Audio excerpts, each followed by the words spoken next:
to understand, we're trying to get across to them is that we are so close in these games. In these last 4 games, obviously we have the Texas A&M win, but in those other 3 losses, I mean, depending on how we got to that point, there were numerous chances to win the game. And that's what we've got to continue to understand. We're very, very close in certain areas, but what's hurting us as much as anything else is how I've said this the other night, how we're guarding the dribble. And we've got to guard the dribble better. We've got to be in better help position defensively. We've got to take more of an individual pride and commitment and grit in getting that done, but at the same time, we can't get away from helping our teammate. And we're not that far away from being able to put some really good things together. And that's what we've got to continue to understand. But those are tough steps. And youthful teams really struggle a lot of times with time and score situations. You know how important, and when I say time and score, how important each possession is.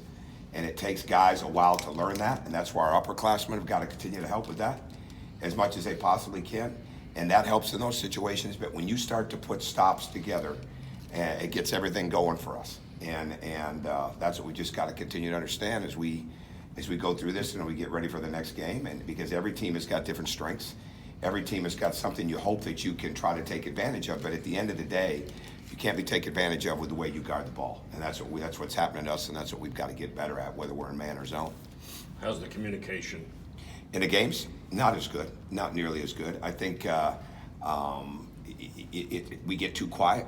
I don't want to say disengaged, but talk creates engagement. Talk creates empowerment. Talk creates enthusiasm and energy. It refocuses you. And that's what we need to get. And it has to be more consistent. It can't be after a good play, after a made shot. It's got to be when you're at your worst, right? When you're feeling your worst, and that takes guys a while to figure out.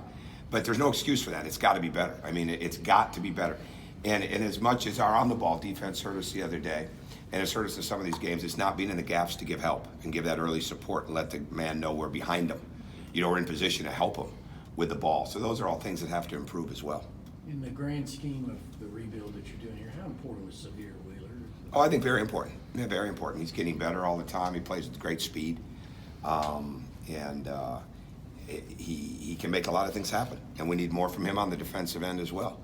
But the bottom line is he changes the dynamic of the game. You know, he's an infectious player, infectious personality, moves the ball extremely well, getting better as a shooter, can get to the basket, and he creates a lot of energy. He was telling us that he goes over games with his dad. They Skype or whatever. Does that bother you? Oh, no, not at all. No, not at all. I love his dad. His dad's a coach. He's really been raised well certainly as a young man, but also as a player. He's a winner. So no, I've had enough conversations with his dad to know his dad sees the game. So sees the game well. I think that's great. What do you remember about Sahvir from when you were first meeting him, recruiting him? What stood out? I remember seeing him in high school, but it was more in the AU, and he was already committed to A&M, so it wasn't where you'd pay that much attention, but I always thought he played with a lot of fire. Thought he played really fast. I thought he made his teammates better. And then when we got him on campus, after a couple conversations on the phone, I was really relying on what Amir Abdur-Rahim felt about him. And that was key, right? Because we didn't have the relationship. But after having him on campus, there was no question that we wanted. I mean, he's very, very easy to be around. And when you're around him, he can walk into any environment and play ball. He can walk into any environment and be successful, you know, in any area of life. What kind of problems does Carolina present? Well, they play a lot faster than people realize. So, I mean, they hurt us last year with transition offense. We got to do a great job of getting back. But they're very, very physical. They make it very tough for you to run your half-court offense with the denials and the way they get into the bodies of the screeners. And they know what they want to do. A lot of high-low. They're very quick in the backcourt. So they can play inside out. They can play outside in. But that physicality, and there again, they'll challenge us off the dribble. So many things have got to shore up with our accountability. And we have got to continue to make adjustments. That's what the season is. It's tweaks, it's adjustments, it's additions, it's deletions. It's not wholesale changes.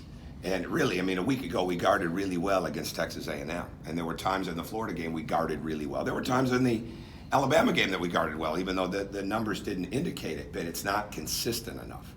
And that's what we've got to get, and that's what we're going to have against this team, because they'll try to attack us off the dribble or in the post as well. When you look